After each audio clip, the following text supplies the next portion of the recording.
Célio, esposo da Beth, sofreu um infarto há 15 dias atrás, mas ela, a Beth, como espírita novata, não sabe que espírita tem sempre que pedir, tem sempre que pedir, e não me falou nada, e nós deixamos de pedir por ele. Os espíritas novatos são os piores, hein? São os piores. Então vamos fechar os nossos olhos, pensar no nosso Mestre Jesus, o médico dos médicos, pedir a ele que cuide do nosso irmão cego, muito embora já esteja bem recuperado, mas ainda precisa de mais recuperação. Envolva-o, mestre querido.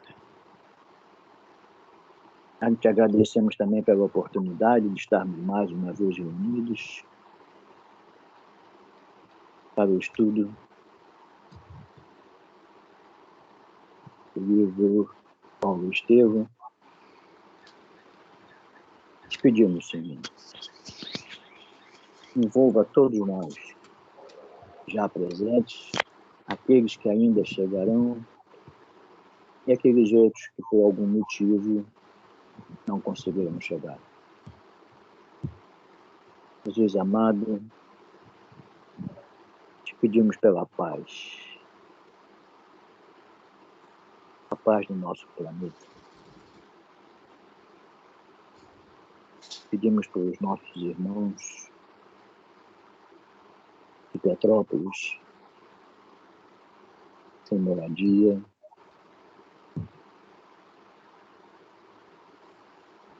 Te pedimos por nós outros, tudo nos transcorra no clima de paz, de tranquilidade na noite de hoje, no nosso estudo. Abençoa, Senhor, todos os nossos irmãos constantes dos nossos livros de prece, que a paz se faça em cada mente, em cada coração. Fica conosco, Senhor, durante o nosso estudo, ampliando nossas mentes, para que possamos assimilar e colocar em prática tudo que for passado pelo nosso irmão Afrânio na noite de hoje.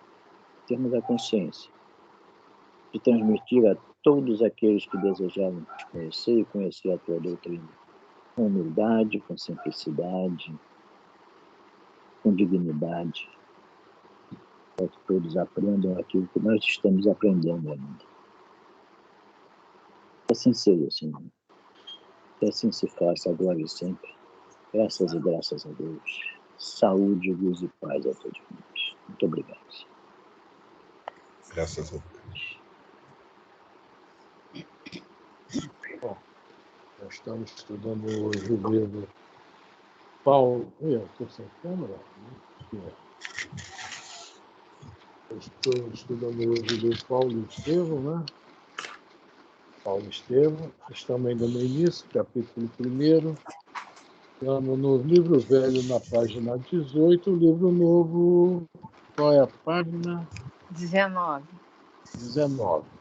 Nós estamos num travessão escrito Safate Insolente, é isso? Isso. Isto. Só para relembrar, né? O senhor lá saiu, o senhor judeu, Yohanan, como é que é o nome? Não lembro o nome dele. Yohedeb. Prefiro falar Saiu. Yoshadeb.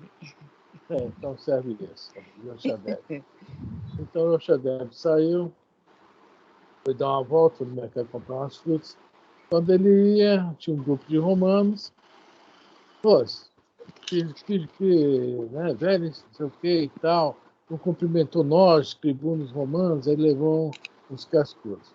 Fez as compras, saiu do mercado, foi cumprimentar outro grupo de judeus, chamaram ele de insolente e vão repetir o castigo, né? Quer dizer, aquele negócio, escorreu o bicho pega, se parar o bicho come, né, coitado? E vamos continuar a história, vamos entender quem é esse senhor, né? Que ele vai provocar, etc. Vamos lá. Safate insolente, sustentando a custo o cesto que lhe pendia dos braços trêmulos. Josedeb, avançou cambaleante, sufocando a explosão do seu extremo desespero. Ah, ser velho, pensava.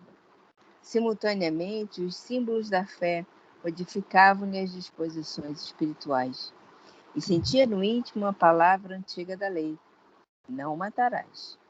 No entanto, os ensinamentos divinos, ao seu ver, na voz dos profetas, aconselhavam o revide, olho por olho, dente por dente. Seu espírito guardava a intenção da represália como remédio às reparações a que se julgava com direito, mas as forças físicas já não eram compatíveis com os requisitos da reação. Aí vamos ver uma coisa aqui interessante. Vamos falar dos judeus e de nós, né? A nossa sociedade atual. A gente está vendo aqui, que infelizmente eles eram muito orgulhosos, como nós somos, né? Rebeldes, como nós somos, mas os judeus, mesmo hoje, naquela época e hoje, têm uma grande vantagem sobre nós, porque é normal o judeu colocar o filho para estudar a Torá, né? O Antigo Testamento, né? Desde criança. E esse é um freio. Porque os nossos filhos, falam assim, não falo nossos filhos, mas falo filho da maioria de nós, nossos amigos, conhecidos, pessoas de nosso relacionamento, não tem educação religiosa nenhuma. Se todos tivessem pelo menos a conhecimento assim, da palavra reencarnação, não é que acreditasse, não tivesse assim alguém que explicasse, que fosse jogando a sementinha, não haveria tanto crime, não haveria tantas coisas, atrocidades que nós vemos por aí. Né? Então, é muito bom a gente ler isso aqui e enxergar isso. Como? Né? Tudo bem que ele também utiliza uma outra passagem do Antigo Testamento, olho por olho, dente por dente, mas mesmo assim é um freio. É um freio. Um freio para o bem. Né? Não matarás. Né? É o 5º mandamento, se eu não me engano. Né? Mas a rebeldia, né? Bom, vamos lá? Quando alguém quiser comentar algo, por favor, comente, tá? Boa noite, dona Lourdes. Ela saiu de Consuelo, novo. boa noite. Ela não Consuelo, está boa noite. conseguindo entrar. Tá. Boa noite, Afrânio. Boa noite, Boa pessoal. noite, Consuelo. Boa noite, Consuelo. Profundamente humilhado e presa de angustiosos pensamentos, buscou recolher-se ao lar, onde se aconselharia com os filhos muito amados, em cujo afeto encontraria, de certo, a necessária inspiração. Sua modesta vivenda não demorava longe, e ainda à distância, acabrunhado, entreveio o singelo e pequenino teto do qual fizera a edícula do seu amor. Presto, enveredou na trilha que terminava na cancelinha tosca, quase afogada pelas roseiras de Abigail, a exalarem forte e delicioso perfume. As árvores verdes e copadas espalhavam frescor e sombra que atenuavam o rigor do sol. Uma voz clara e amiga chegava de longe aos seus ouvidos. O coração paternal adivinhava. Aquela hora, Gesiel, conforme o programa por ele mesmo traçado, arava a terra, preparando-a para as primeiras semeaduras. A voz do filho parecia casar-se à alegria do sol. A velha canção hebraica que lhe saía dos lábios quentes de mocidade era um hino de exaltação ao trabalho e à natureza. Os versos harmoniosos falavam do amor à terra e da proteção constante de Deus. O generoso pai afogava a custo as lágrimas do coração. A melodia popular sugeria um mundo de reflexões. Não havia trabalhado a existência inteira? Não se presumia um homem honesto nos mínimos atos da vida para jamais perder o título de justo?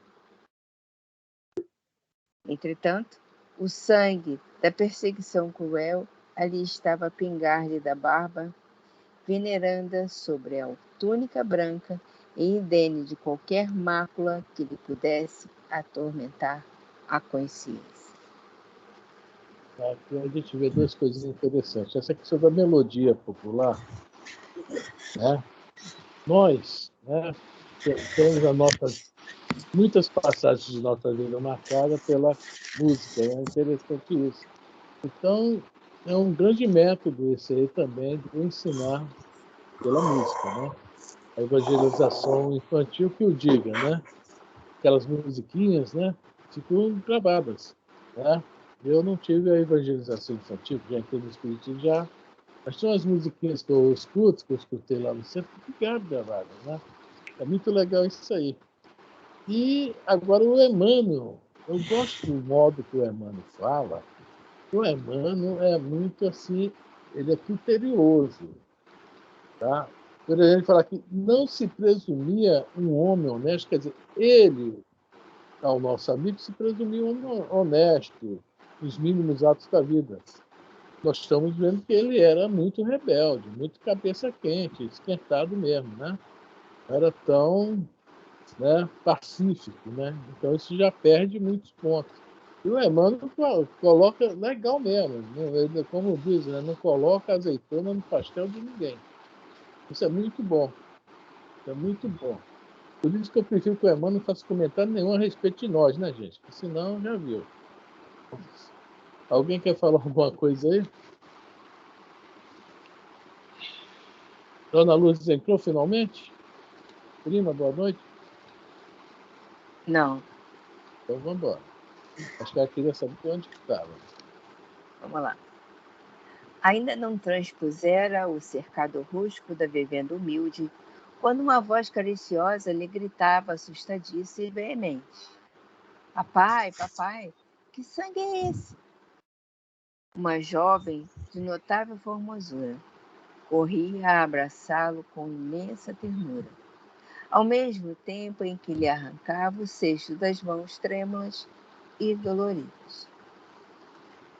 Abigail, na candidez dos seus 18 anos, era um gracioso resumo de todos os encantos das mulheres da sua raça.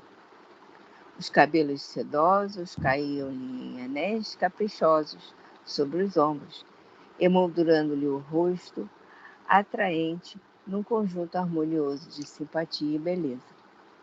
No entanto, o que mais impressionava no seu talhe esbelto de menina e moça eram os olhos profundamente negros, nos quais a intensa vibração interior parecia falar dos mais elevados mistérios do amor e da vida. Bom, esse é o primeiro personagem que muito interessa a nós, né? E que não existe no Atos dos Apóstolos, né? Um espírito muito elevado, mas muito elevado. O irmão está colocando aqui, né? Nos quais, né, os olhos, que são a janela da alma, né? Os quais intensa vibração interior faria falar dos mais elevados mistérios da vida e do amor. Tá? Ela realmente vai nos mostrar que ela teve uma participação também muito grande nessa virada de Saulo Paulo, né?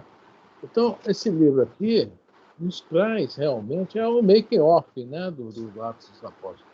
Aqueles detalhes que não estão lá, que Paulo mesmo pediu a Lucas quando escrevia o livro, né, falou, não coloquem muitas coisas, senão vão ver lá na frente. Né, não coloquem muitas coisas, muitos detalhes, principalmente sobre mim, que Paulo pede. Falar muito sobre ele, porque a obra era de Jesus. Né? E o Lucas realmente seguiu a risca que o Paulo pediu. Falar. Só fala, eu consegui entrar agora. Onde nós estamos? Então, no Paulo Estevam, acho que é a página 20, né, Elisa? No teu aí? Na página 20. E no velho é 19. É. No último travessão. Filhinha, minha querida filha, né? Penúltimo parágrafo. Penúltimo, tá. Obrigada. Alguém quer comentar? Senão vamos embora, Elisa. Filhinha, minha querida filhinha, murmurou ele, amparando-se nos seus braços carinhosos. Em breve, dava conta de todas as ocorrências.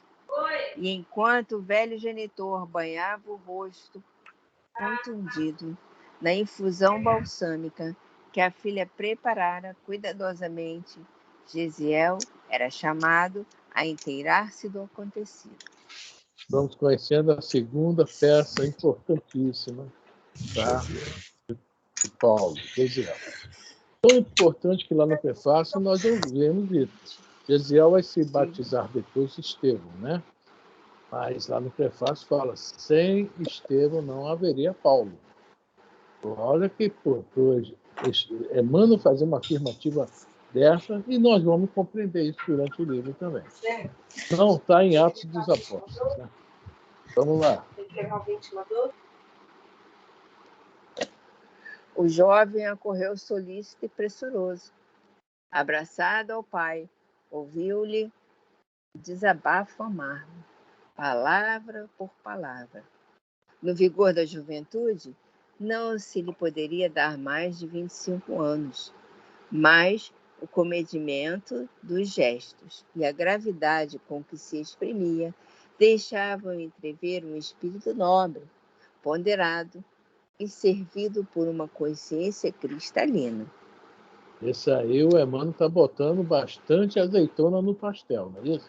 Está recheando bem o pastel. Está vendo que o Emmanuel já está... O que o Emmanuel está fazendo, né? Mostrando as figuras para a gente. Né? Está mostrando os espíritos para a gente. Né? A menina elevada, esse aqui, pelo que ele já mostra aqui, né? Uma consciência cristalina, né? Vamos lá, vamos continuar. É muito interessante mesmo. E o Estevão dura pouco. Depois só o espírito que ele vai trabalhar. Hã? Não, eu ia começar a ler. Tem coragem, pai?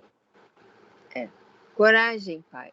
Exclamou depois de ouvir a dolorosa exposição, pondo nas expressões de firmeza um acentuado cunho de ternura. Nosso Deus é de justiça e sabedoria. Confiemos na sua proteção. Eu acho que ninguém que depois levar uns supapos, né, vai pensar assim, né? Realmente... E filho nenhum também pensaria da mesma maneira vendo o pai ensanguentado. Não, que meu pai, vou lá, vou tirar uma satisfação. É isso aí. Peraí, né? Mas aí é o Gesiel, né, seu Roberto? Sem dúvida. Vamos lá, ele. É por isso que essas duas figuras precisam bem ficar memorizadas para nós, que o desenrolar do livro vai mostrar exatamente quem são essas duas figuras, a importância dessas duas figuras. É verdade. Alguém mais quer comentar alguma coisa? Estejam à vontade, gente. Podem comentar. Tá? Esse livro é mais de ler, realmente. A gente vai ver algumas tiradas que a gente vê como, né, era a vida naquela época, como esses espíritos se portam e tal. A gente vai, né? Mas é mais leitura mesmo. Né? Esse livro realmente vai ser rápido. 2 anos no máximo a gente acaba ele. Vamos lá, Elisa? Euchadeb contemplou o filho de alto a baixo, fixando-lhe o olhar bondoso e calmo, em que desejaria lobrigar, naquele momento, a indignação que lhe parecia natural e justa, dominado pelo desejo das represálias.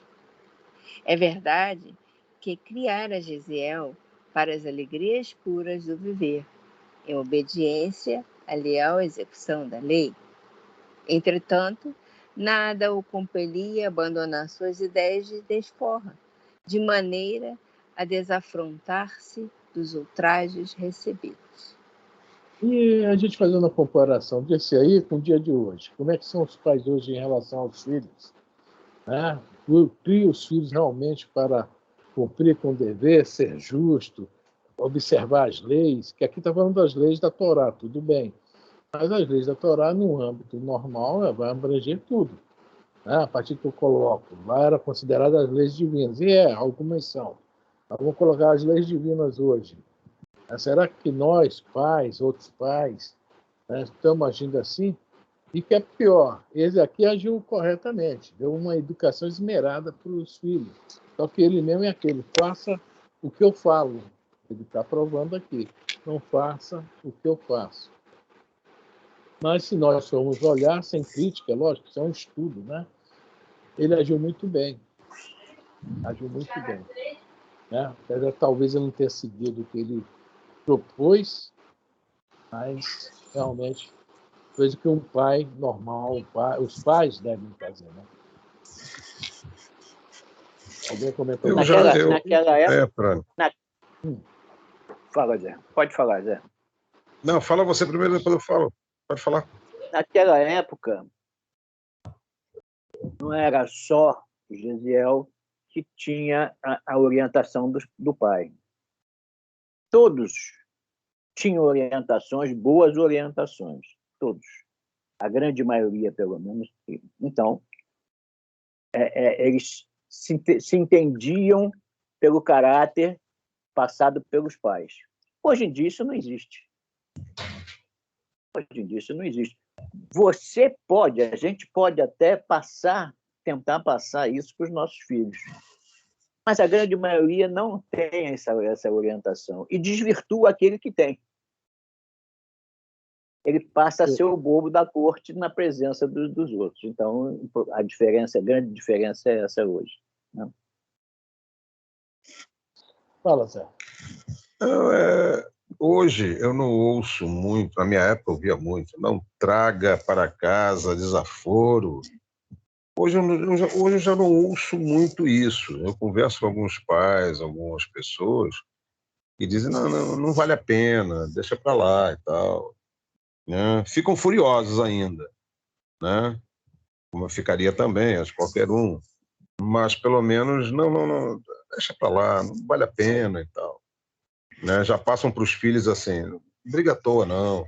Eu acho que é uma coisa que eu tô começando a enxergar, que eu não tinha. Na minha época, era, não tá desaforo para casa não, hein?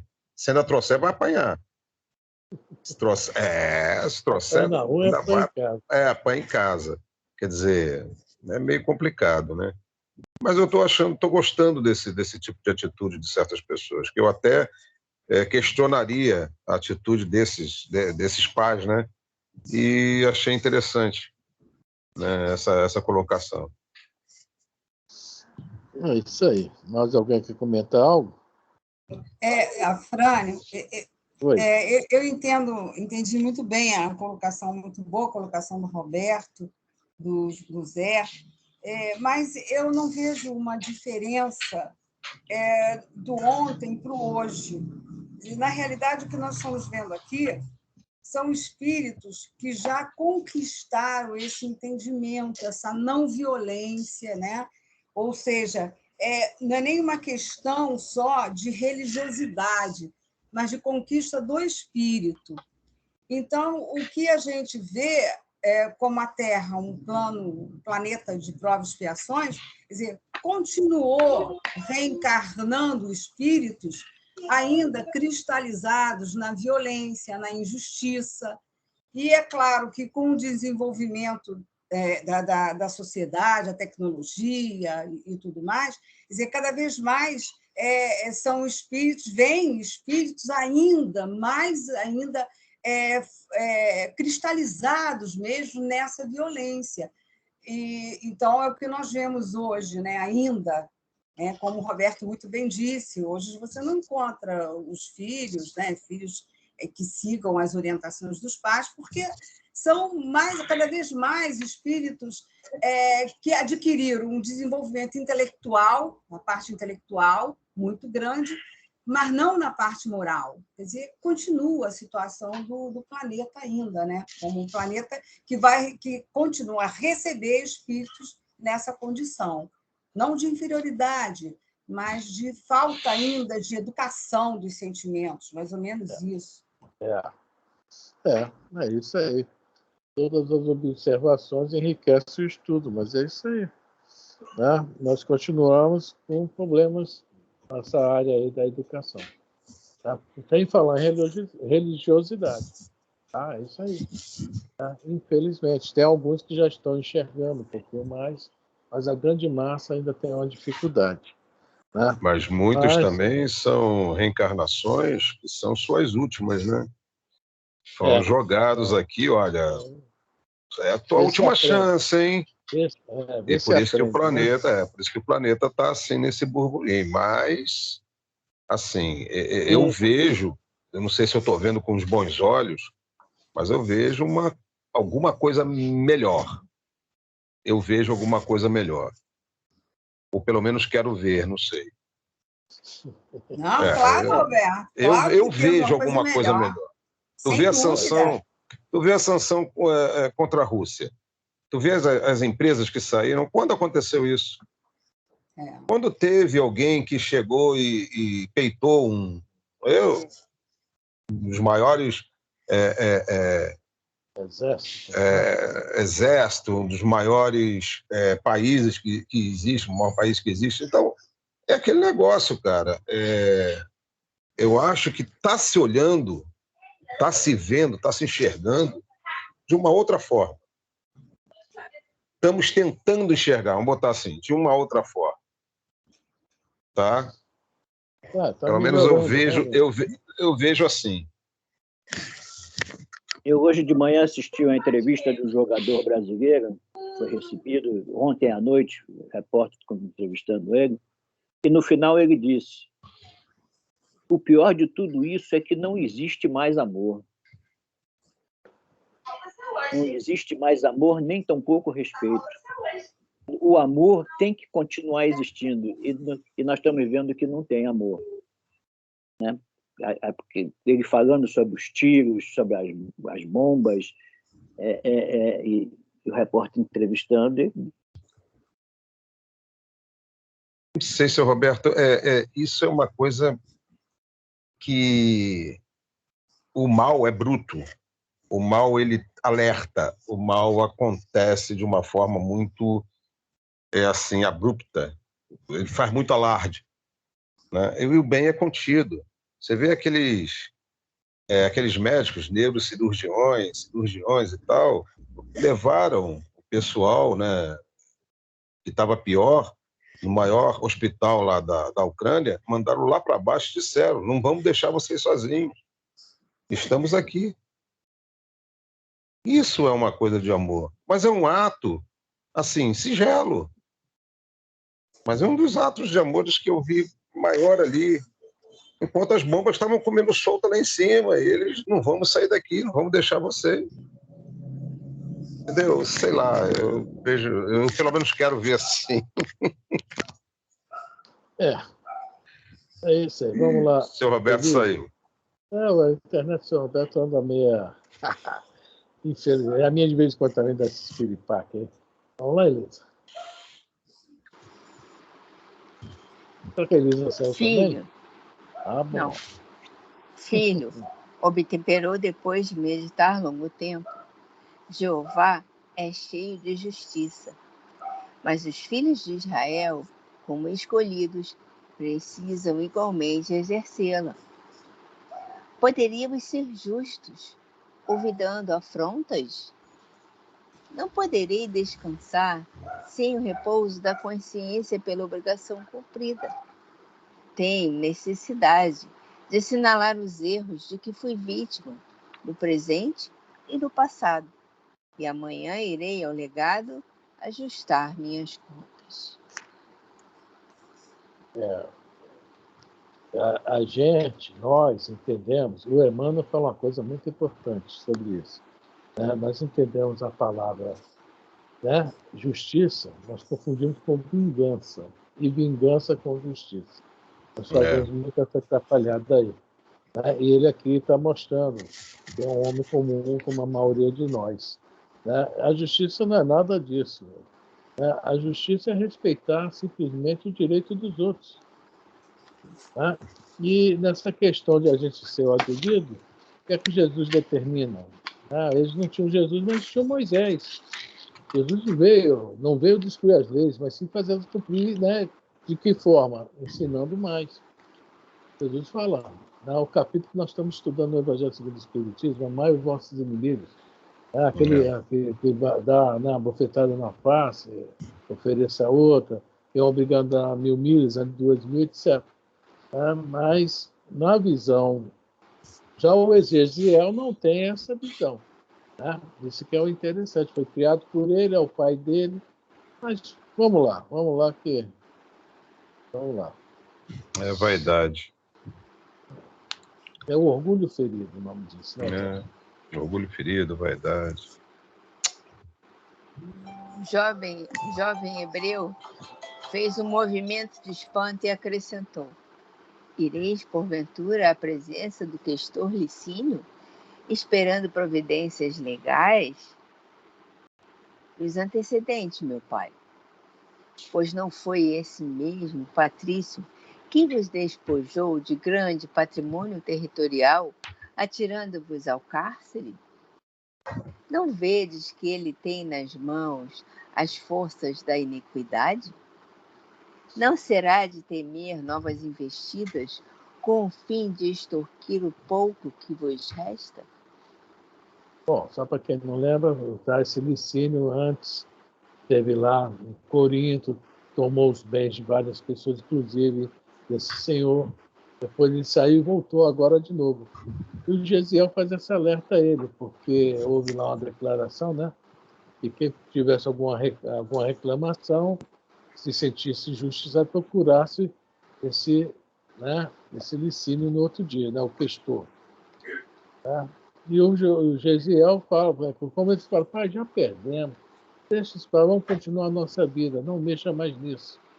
Mas o pai, de novo, rebelde, vamos lá.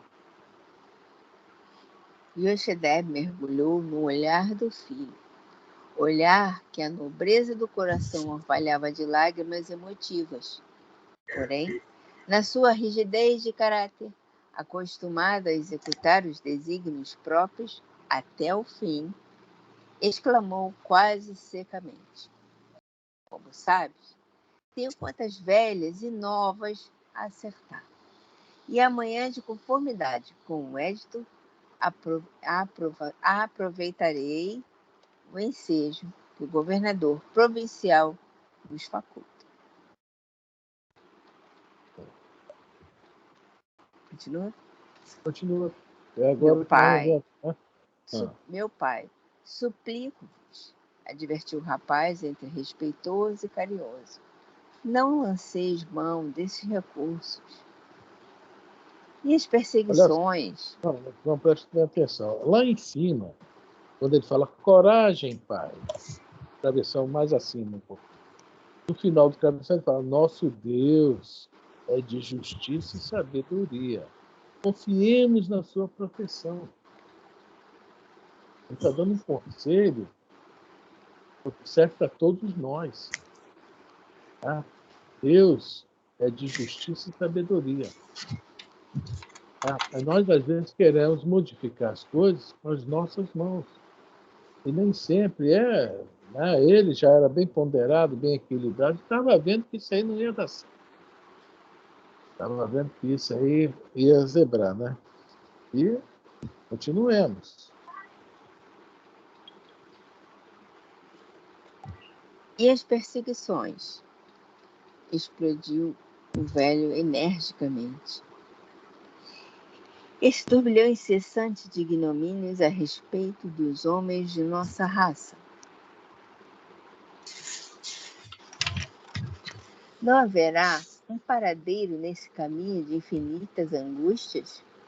Assistiremos inermes ao enxovalho de tudo que possuímos de mais sagrado?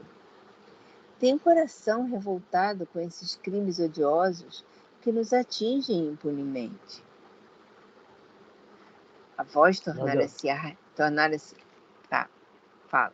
Não, vamos deixar lá na frente o Gesiel, conversando com a Abigail, vai falar uma coisa a respeito disso. Mas deixa eu chegar lá na hora, vamos lá. A voz tornara-se-lhe arrastada e melancólica, deixando perceber extremo desânimo. Todavia, Sem se perturbar com as objeções paternas, Gesiel prosseguiu. Essas torturas, entretanto, não são novas. Há séculos, os faraós do Egito levaram tão longe a crueldade para com os nossos ascendentes que os meninos de nossa raça eram trucidados logo ao nascer. Antíoco Epifânio, na Síria, mandou degolar mulheres e crianças no recesso mesmo dos nossos lares. Em Roma, de tempos em tempos, todos os israelitas sofrem vexame e confisco, perseguições e morte. Mas, certamente, meu pai, Deus permite que assim aconteça, para que Israel reconheça, nos sofrimentos mais atrozes, a sua missão divina. Olha só, Gesiel já compreendia aquela carta de Paulo, Elisa, que você tanto gosta.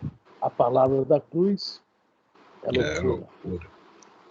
Gesiel, sem ler o Novo Testamento, sem nem saber, nem tinha ideia que existiu, né, um Jesus naquela época, tá? Ele realmente não tinha, porque naquela época não tinha essa nossa facilidade, né? Então, ele já vivia o Evangelho. É muito interessante isso. Né? O que ele fala aqui, Deus permite que assim aconteça, para que Israel reconheça nos sofrimentos mais atrozes a sua missão divina. Então, quando nós estamos passando por dificuldades, tá?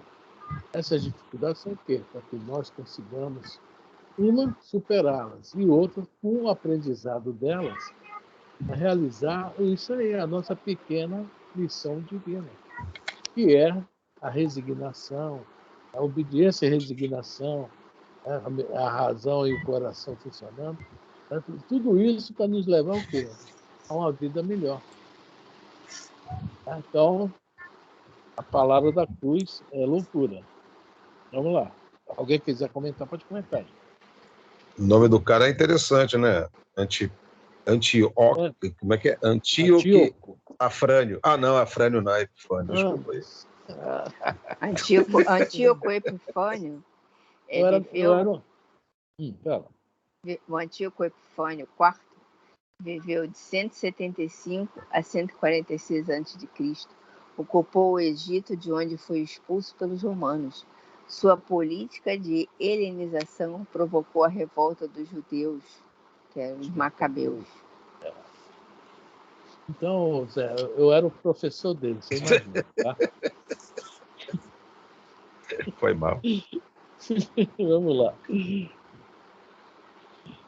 O velho israelita parecia meditar as ponderações do filho. Contudo, acrescentou resoluto: sim, tudo isso é verdade, mas a justiça reta deve ser cumprida, ceitil por ceitil, e nada poderá demover-me. Então, ireis reclamar amanhã perante o legado? Sim. Nesse momento, o olhar do jovem demorou na velha mesa, onde repousava a coleção dos escritos sagrados da família. Animado por súbita inspiração, Gesiel lembrou humildemente: Pai, não tenho direito de exortar-vos, mas vejamos o que nos suscita a palavra de Deus a respeito do que pensais neste momento.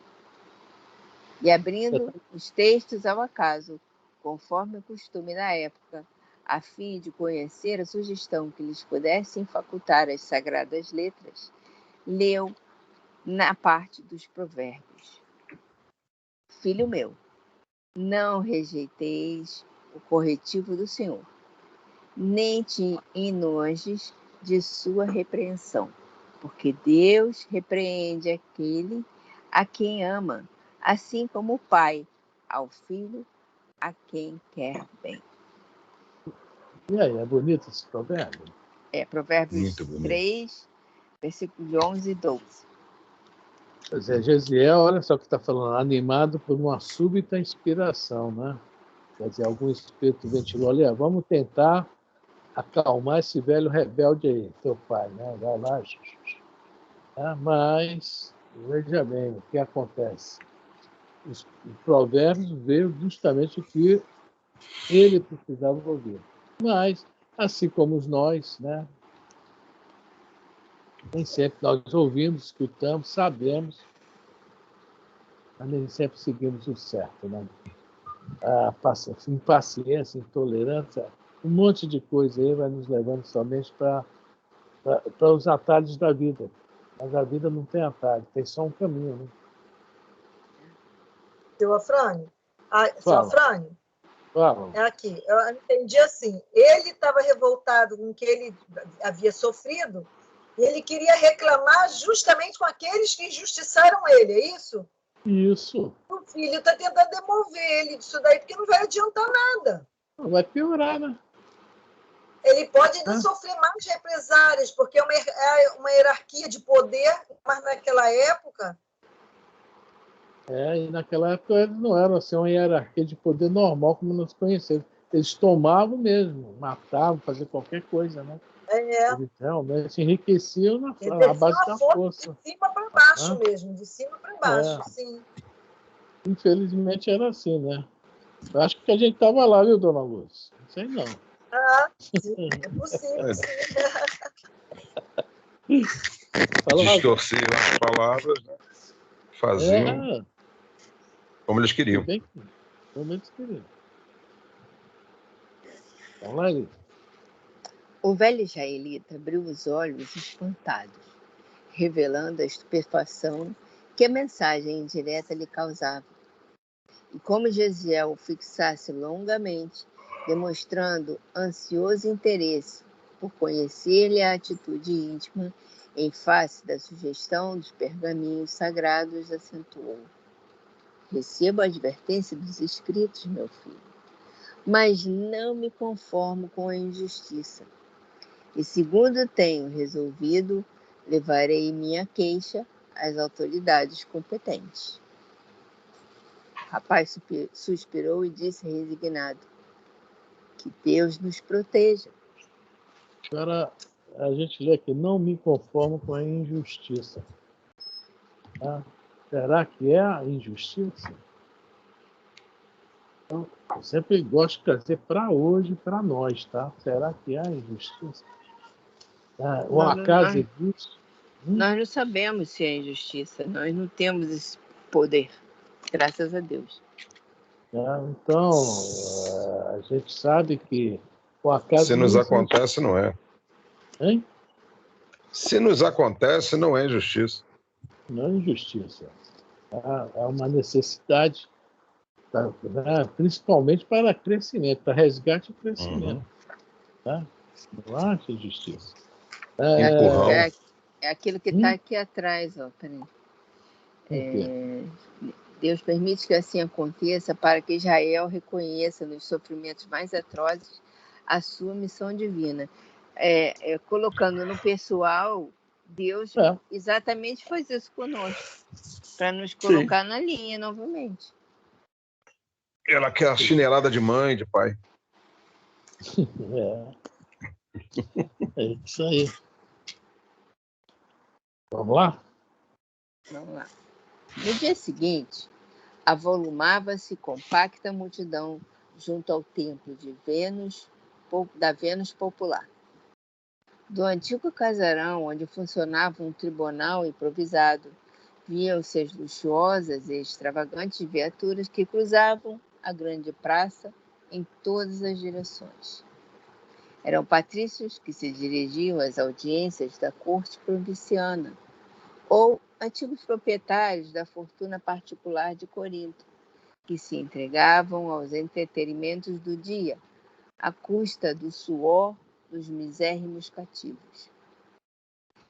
Desusado movimento caracterizava o local, observando-se, de vez em quando, os oficiais embriagados que deixavam o ambiente viciado do templo da famosa deusa, entupido de capitosos perfumes e condenáveis prazeres.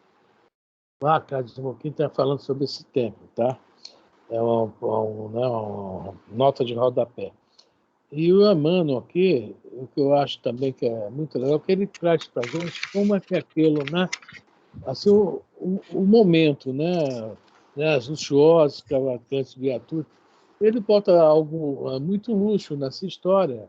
E isso levantou uma dúvida, porque os outros historiadores não tinham essas informações, né? E nunca falaram sobre isso. E uma vez não, isso é arqueologia, né? O pessoal cavando lá a antiga cidade, onde era Corinto, no local, viram que havia muito luxo nessa cidade, realmente. Havia muito mármore, muito granito, muito não sei o que mais, pedra não sei de quê. As escavações descobriram isso tudo, ou seja, confirmam o que o Emmanuel está falando aqui, sobre o luxo, né, uma parte da cidade. Né? E Corinto era um ponto comercial, né? Um porto comercial, e vinha gente de tudo que é lugar do mundo daquela época negociar. Quer dizer, rolava muita grana, muito dinheiro, realmente. Né? E ele vai colocando essas pitadinhas aqui para a gente também desenhar isso, né?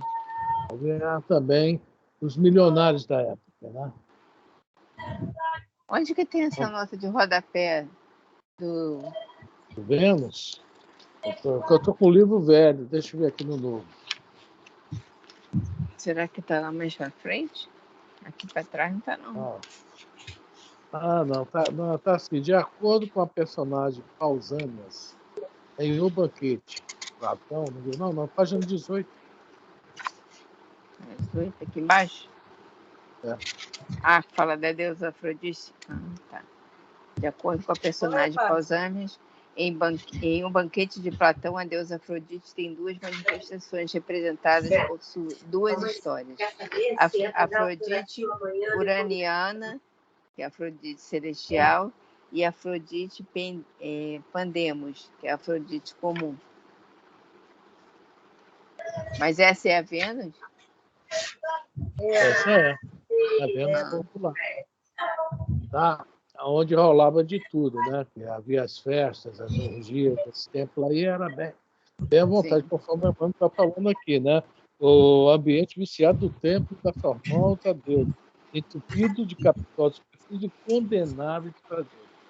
Tá? Havia uma época, um dia do ano, que, né, as mulheres da área se entregavam, que era né, sacrifício, né, em orgias para a deusa Vênus. Tá? Havia isso tudo. Não só lá, mas tem isso lá também no templo de Diana, lá na frente de uma das viagens de Paulo, nós vamos ver isso. Isso era uma coisa um pouco normal, tá? Naquela época. Vamos lá? Alguém quer falar alguma coisa? Ninguém se lembra de que se teve lá, não, né? Minha memória apagou. Vamos lá. Eu quero fazer um pedido sem ser chata. Ah. Para o pessoal fechar o microfone, que está assim de barulho. Realmente está. Tá, né? Falatório. Yoshadep atravessou a praça sem se deter para fixar qualquer detalhe da multidão que o rodeava e penetrou no recinto, onde Licínio Minúcio, cercado de muitos auxiliares e soldados, expedia numerosas ordens. Os que se atreveram à queixa pública excediam tão somente de 100, e depois de prestarem declarações individuais sobre o olhar percussiente do legado, eram um por um conduzidos para a solução isolada do assunto que lhes dizia respeito. Chegada a sua vez, o velho israelita expôs suas reclamações particulares, atinentes às indébitas expropriações do passado e aos insultos de que fora vítima na véspera, enquanto o orgulhoso patrício lhe anotara as menores palavras e atitudes do alto de sua cátedra, como quem conhecia de longo tempo a personagem em causa. Conduzido novamente ao interior, Yoshadep esperou como os demais, a solução dos seus pedidos de reparação à justiça. Mas, aos poucos, quando os outros eram convocados nominalmente ao acerto das contas com o governo provincial, reparava que o antigo casarão se envolvia em grande silêncio, percebendo que sua vez possivelmente fora adiada por circunstâncias que não podia presumir.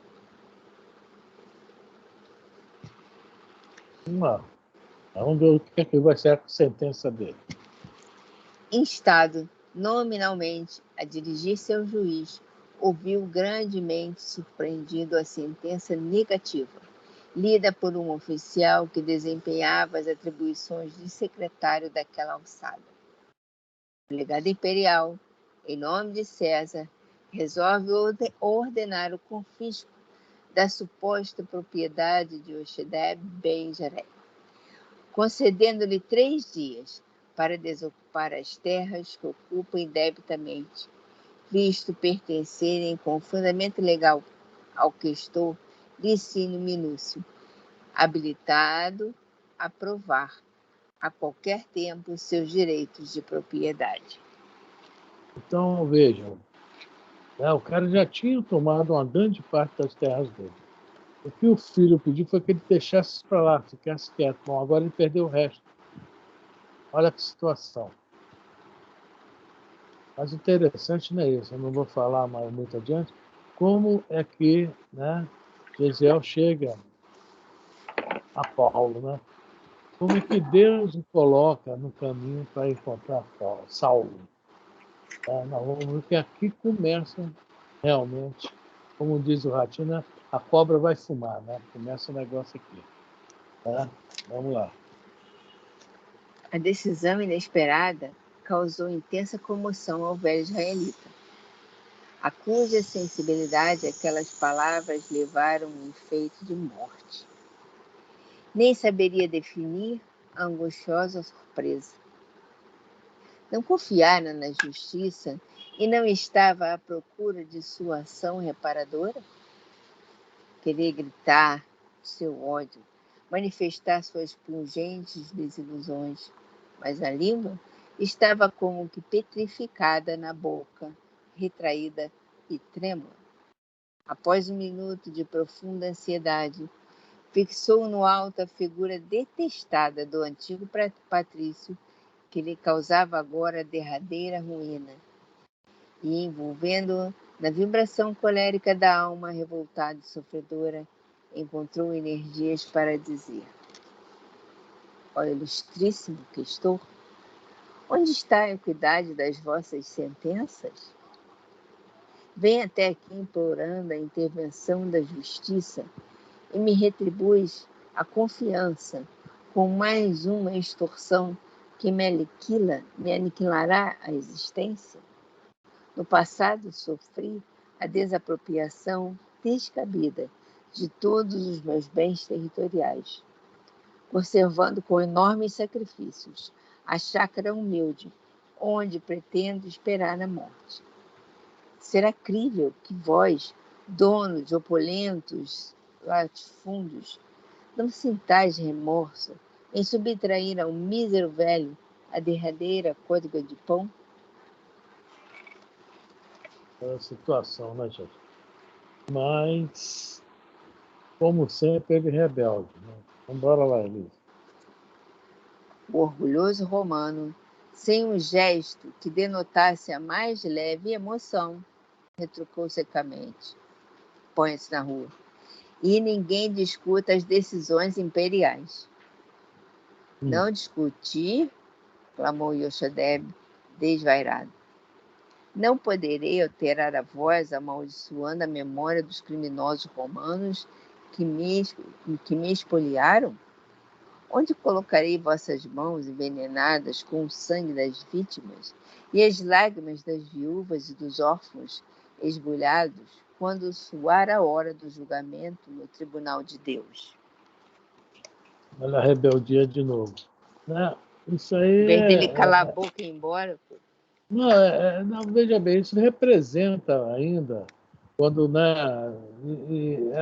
tem hora que nós estamos certos, mas não adianta lutar contra aquela situação, né? Então, o que o Gesiel aconselhou, deixa para lá. Quer dizer, ele foi, perdeu o resto e continua rebelde, que é pior. Né? Se ele tivesse ido embora agora... Continua dando murro em ponta de faca. Né? Se ele tivesse ido embora agora, ia evitar muita coisa. Mesmo sem nada. Né? Fala, Elisa. Não, e se ele nem tivesse ido, ele não ia ficar sem nada. Mas, recordando subitamente o lar povoado pela ternura dos filhos amorosos, modificou a atitude mental, sensibilizado nas fibras recônditas do ser. Prostrando-se de joelhos em convulsivo pranto, exclamou comovedoramente: Tende piedade de mim, ilustríssimo. Poupai-me a vivenda modesta, onde, acima de tudo, sou pai. Meus filhos esperam-me com um beijo da sua afeição sincera e desvelada. E acrescenta afogada em lágrimas: Tenho 2 filhos que são 2 esperanças do coração. Poupai-me, por Deus. Prometo conformar-me com esse pouco. Nunca mais reclamarei. Entretanto, o legado impassível respondeu com frieza, dirigindo-se a um soldado: Espartaco, para que esse judeu impertinente se afaste do recinto com as suas lamentações desbastonadas.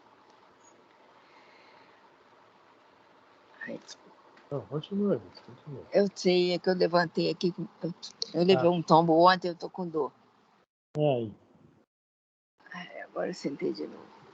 O preposto formalizou-se para cumprir imediatamente a ordem. Mas o juiz implacável acrescentou: Tenha cuidado em não lhe cortar o rosto, para que o sangue não escandalize os transeuntes. Viu? Ainda deixou ele com vida, por enquanto. E a teimosia do velho na mão. Coitado, né? Então, vamos lá, somos nós. Eu sempre me lembro que nós somos teimosos também. De joelhos, o pobre Yoshadep suportou o castigo e, terminada a prova, levantou-se cambaleante, alcançando a praça ensolarada, sobre as risotas disfarçadas de quantos haviam presenciado o ignóbil espetáculo. Nunca em sua vida experimentara tão intenso desespero como naquela hora. Queria chorar e tinha os olhos frios e secos. Lamentara a desdita imensa e os lábios estavam petrificados de revolta e dor. Parecia um sonâmbulo, vagando inconsciente entre as viaturas e os transeuntes que se aglomeravam na praça enorme. Contemplou com extrema e íntima repugnância o tempo de Vênus. Desejava ter voz estentórica e poderosa para humilhar todos os circunstantes com a palavra da condenação. Observando as cortesãs coroadas que o encontravam, as armaduras dos tribunos romanos e a ociosa atitude dos afortunados que passavam despercebidos do seu martírio, molemente recostados nas liteiras vistosas da época, sentiu-se como que mergulhado num dos pântanos mais odiosos do mundo, entre os pecados que os profetas da sua raça jamais cansaram de profligar, com todas as veras do coração consagrado ao Todo-Poderoso. Corinto, a seus olhos, era uma nova edição da Babilônia, condenada e desprezível. Ele realmente, né, fez por onde. Está tudo errado. Mas se ele não tivesse cutucado... Agora, uma coisa que fala aqui, né? Ele está culpando também a cidade, o local. Né? E é outra coisa que realmente Né? É, o Gesiel vivia na mesma cidade, o filho dele era um cara feliz, tranquilo. Então, há uma historinha de um livro, que é do Mileco, o livro, não me lembro o nome, que é muito interessante, é sobre isso. Diz que tinha um sábio na entrada de uma cidade, ia passando um rapaz, falou: Senhor, estou procurando um lugar para morar. Me conta como é essa cidade aí. Ele falou: como é que era lá de onde você veio? Ah, lá era cheio disso, era bagunça, tiroteio, confusão, calúnia, fofoca, tudo de ruim. Aí o sábio vira para ele e fala: meu filho, então não venha morar aqui não. Essa cidade é igualzinha essa da onde você veio. Foi embora. Daqui a pouco chega outra pessoa com a mesma intenção de morar ali e pergunta ao sábio: senhor, essa cidade é boa para morar? E ele responde: da onde você veio, como é que é? É um lugar pacífico, os vizinhos eram ótimos, né? Poxa, todo mundo se respeitava, não havia problemas de, né, lei com a lei, não havia bandidos e tal. Aí o sábio pegar: você veio para o lugar certo, venha morar aqui. E, na realidade, essa questão que nós costumamos jogar para fora aquilo que está dentro de nós e culpar o meio externo. Enquanto que o que está ruim, né, é o interno. Tá? A gente vê, tá, isso é normal. Tá? O emprego está ruim, o local que né, o estudo lá na escola está ruim, tudo está ruim. Mas é o modo, é o que nós estamos sentindo que, né, se exterioriza. Nós não temos equilíbrio, harmonia para encarar alguns lugares. Tá? E aqui está uma prova legal. Isso aí. Bom, alguém quer falar alguma coisa? Ninguém? Está todo mundo bem consigo mesmo, isso que é importante. Mas vamos parar por aqui, né? Que já deu hora. E a gente começa daqui na quinzena que vem de súbito, né? Apesar dos tormentos. Mas ninguém quer falar nada?